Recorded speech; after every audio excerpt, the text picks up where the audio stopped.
Hey everyone, and welcome to my walkthrough for Phase 3 of the Dragonsong's Reprise Ultimate. In this one we're going to be fighting Nidhogg, and the entire phase essentially comes down to one big mechanical dance. There are a few extra mechanics towards the end of the phase as well, but if you make it through this one big dance, you're most likely going to be fine. Now, because there are a lot of elements to this dance, I guess you could say, I'm going to run through it the first time with its entirety, like everything that needs to happen, but after that I will rewind 3 more times so that we can go over it on a roll-by-roll basis, depending on the number that you get, to kind of break it down like that. Because what needs to happen for just you as the player is not that much, but it is a lot altogether. So that's why I'll run through it 3 extra times. So, at the beginning of the phase, Nidhogg is going to dash into the arena. This is going to deal raid-wide damage. It's not going to do that much, so just put up some mitigation and you'll be fine. After which he is going to cleave the main tank 3 times. So make sure that you are away from the main tank, because otherwise you might die to the cleaves. So, then we have Dive from Grace. This is the big mechanic that I'm talking about. So, in the beginning, this will mark all of your players with a 1, a 2, or a 3 marker. There are 3 player 1s, 2 player 2s and 3 player 3s. Depending on the marker that you get over here, it is essentially going to dictate the entire mechanic for you. At the end of the cast bar of Dive from Grace, we will also be getting a second debuff. So outside of knowing if you're 1, 2 or 3, you will now also get High Jump, Spine Shatter Dive or Elusive Jump. I'm going to be referring to these as centered, forward and backward, because the centered is essentially just a circle or a crosshair that you'll get. Forward is an arrow pointing forward and backward is an arrow pointing backward.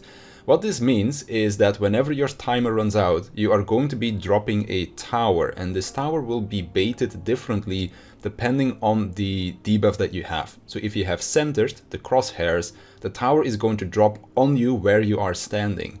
If you have the arrow pointing forward, the tower is going to be spawning in front of you, and if you have backwards, you guessed it, the tower is going to drop behind where your character is facing. If you're wondering how far away from your character it is going to be 1 boss length away. So if you stand on these arrows right here on the left and right of Nidhogg, then your tower is going to be spawning exactly on these arrows on the other side of the map. The only 2 players that cannot make use of these arrows on the boss are going to be the 2 players, and they are going to be using the arena instead. So as you can see, there are these tiles on the left and the right side of the boss that look slightly different from the rest of the arena. Well, as long as you stand the tile behind them, you can see that it lines up with the arrows of the boss. So as long as you're standing behind these weird looking square tiles, then you are going to be baiting your forward and backward dive correctly as well. Now, on top of having all of these different debuffs, there is a method to it. So for player 1s, you're either all going to get centered or you're going to get 1 of each. So if everybody has centered, we are already spread out here. So that you can kind of like go left and right, you can like just predetermine your spread positions. But if everybody has a different debuff, centered needs to be in the back, and then forward and backward need to be on the left and the right side. Our group decided to do it that if you are forward, you're going to the right side. If you have back, you go to the C side. For our 2 players, exactly the same thing. Either you both have centered or you have a front and a back. Again, same thing here. If you have centered, we kind of like spread during our group share over here, because we're going to take a group share in just a second. So 1 player will be left, 1 player will be right, and then that will indicate where you're gonna go. If you have front and back, again, we use the same priority system. Front goes to the right, back goes to the left. And then for our 3 players, exactly the same thing as our 1 players. Either everybody has centered or everybody has something else. Again, if you have centered, you will need to call it out at the beginning of this mechanic. If everybody has something different, then you can, of course, just like do your predetermined spread positions depending on the debuff that you have. I know it's a lot of information, but it'll all make sense in just a second. So, that is the first thing that's gonna happen. Now, the second thing that Nidhogg is gonna do is Lash and Gnash. This mechanic has 2 different variations. All you need to know is that Lash means in, Gnash means out, and then depending on the order in which these words are formulated in the cast bar, you'll need to do in then out or out then in. This will happen twice in the mechanic, and this will also correspond with a group share. So at the end of this cast bar, everybody here in front of the boss is going to take a group share, and this will also indicate when the towers are going to drop. So the 1 towers will drop as Lash and Nash finishes casting, and the 3 towers will also drop when the second Lash and Nash happens. So that's kind of like how you can gauge the timing for that as well. So our ones get ready to bait their towers. Lash and Nash is casting, so put up some mitigation for this because it does hurt quite a bit. Everybody that is not a 1, so 2 and 3s are stacked in front of the boss. Cast finishes, our towers drop, our group stack goes out. Number 3s now get ready to cover the towers of the 1s. Our number 1 players move towards the front. Lash and Nash is in, then out. So we go in, we go out, and as we do the out, or the second part of Lash and Nash, the 3 towers will also resolve, so our players need to be inside of these towers. There we go. Now these Nidhogg's that dived onto the tower are going to stay here as well, and they're going to do a Gyroscoggle onto the nearest person. That is why the people that took the tower need to take a slight step outward to make sure that they bait these Gyroscoggles correctly, because they are line AoEs, you don't want them to go through the middle of the arena. As the 3 players are baiting their Gyroscoggles, the 2 players also get ready to place their towers. As you can see, me and our Scholar are in position to bait our 2 towers, and they will resolve right now. We go back to the group. Now the 1 players that were on the left and the right are going to be covering the left and right towers respectively as well. So if you baited your 1 tower on the right, you will be taking the 2 tower on the right as well. Same thing goes for the left. There is one player remaining, which is the one in south. They are going to be taking the last south tower as well in the 3rd set. So Gyroscoggles go out here, 2 towers get taken, Lash and Nash again. Then, of course, we also bait our Gyroscoggles outward. Put up some mitigation again. Again, Lash is in, Nash is out. And we stack together at the end of the cast. The 3 towers are dropping down as well. And now our 2 players will take their tower, and then the 1 player that was south will take their tower as well. Lash and Nash in, then out. Bait Gyroscoggles, and that is the end of the mechanic. At this point, your main tank will also receive 2 cleaves. So make sure that you're not standing in front of them. And then we get Dragonlance. This is going to be facing 1 random player in the party, and this will do a tiny cleave towards them. So just either move to the side or move away from the boss. After this, we have 4 towers spawning in each intercardinal. The way that we are pre-positioned for this is we have 2 players in each group. We have 1 melee and 1 ranged, with your tanks counting as melees and your healers counting as ranged. We just made it so that we have 1 melee in each group so that the melees can adjust and your casters, healers and our black mage in this example, can just stay inside the tower and cast away while the melees adjust. You only need to adjust when your tower has 1 in it. So in this case, everybody has 2, so we're already finished with our positioning. But if, for example, my tower was only a 1 and the tower here on the right behind was a 3, then I need to go move inside of that tower. All you need to know is that if your tower is 1, the player that needs to adjust needs to run into a different tower that has 3 or 4 in it, for example. So that is that. That's how we did our priority system. After these towers drop, we again have Nidhogg jumping on them, so these need to be baited outwards because he's going to do Gyroscoggle again.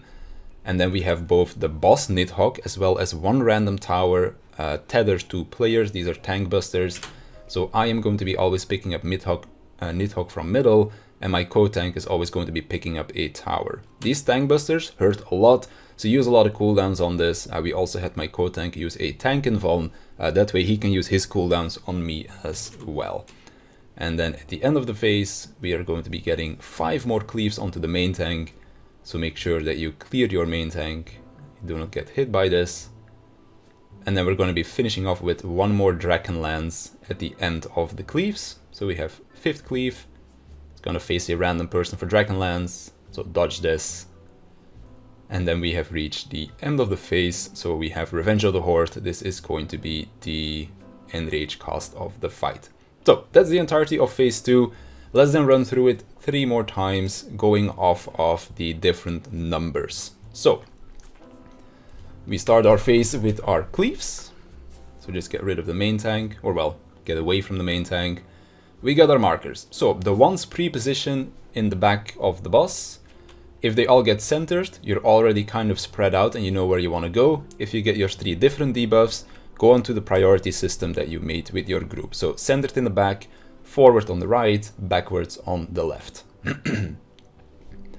Lash and Nash. At the end of this cast bar, your towers drop. Towers drop, so go in and then go out for Lash and Nash. And now you are going to be standing with the group. You just stay there until the 2 towers drop down. Now the players that were right and left will also take the right and left 2 tower. The person that baited the south tower as 1 is going to stay with the group and is going to wait for the number 3 towers. 2 towers get taken, bait Kairos Kogel outwards, stack with the group for Lash and Nash. Lash and Nash goes out, and now the last remaining 1 player goes to the south of the boss to take that tower. In then out, bait Kairos Kogel, end of the mechanic. Let's rewind once more. And then we'll go over what number 2 has to do.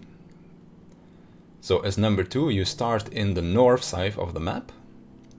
You stack with the group for Lash and Nash, or again, Nash and Lash, depending on what you get. You dodge the Lash and Nash, so in our case it was in then out. After Lash and Nash, you go to bait your towers. Okay, towers have been baited. Go back to the group. And then as soon as the 3 towers drop down at the end of the Lash and Nash cast, you go and cover the 3 tower that was on your side of the map. So because I was on the right side, I'm also going to be taking the right tower. Again, Lash and Nash in and out. Bait the tower, bait the Kairos Kogel, end of the mechanic. And then we'll do one last time for our 3 players.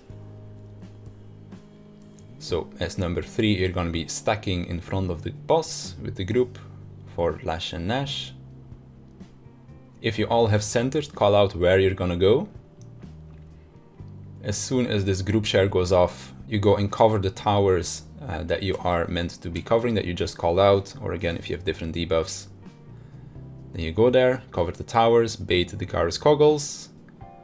Just dodge your Kairos Kogels somewhere in the back of the map. Then get ready to bait your own tower. And then as soon as you've baited your tower, you can go back to north so that you are clear of any towers exploding. And that is going to be the end of that mechanic. So that's how each group needs to do this one. Let's then do it just like last time, where I will take it from the top with some callouts. So start of the phase, we get some Raid White AoE. So make sure you have some mitigation up for that. Clear the main tank, because they're going to be taking a couple of cleaves to the face. So use some light mitigation. Can also give them a heal or 2. Die from Grace, debuffs go out. Once get ready to bait their towers. Everybody else in front of the boss. Lash and Nash, in then out. Put up some mitigation for this. End of the cast bar, once bait their towers. 3s get ready to cover the towers. In, out. 3 take the towers, 2 get ready to bait, 3s also point the Kairos Kogels outwards, 2 towers went out, the 1s on the side get ready to cover the 2 towers, Lash and Nash, Kairos Kogels get baited, in then out, 3s bait their towers, 2s and the remaining 1 cover the tower, in then out, bait Kairos Kogel, clear the main tank because they're going to be taking tank busters, or well, tank cleaves to the face. 2 of them Dragonlands, so move away from where Nidhogg is facing. Position yourself for your towers. Again, if your tower only has a 1 in it, you need to adjust. Everybody goes south, and then we have our tanks take the 2 tank tethers. Use your cooldowns or tank invuln for this. Clear the main tank, because the main tank is going to be taking 5 cleaves. And after these 5 cleaves, we are going to be getting 1 final Dragonlance to end the phase. So we have number 4 here, 1 more cleave, and then we have Dragonlance, move away from where Nidhogg is facing, and then we have Revenge of the Horde, which is going to be the Enrage cast of the boss. So that does it for phase 3. If you have any more questions about this phase, then feel free to leave a comment in the comment section down below and I'll definitely get back to you. But for now, I want to thank you for watching. I want to thank my Patreons for their support, and I'll see you in the next one.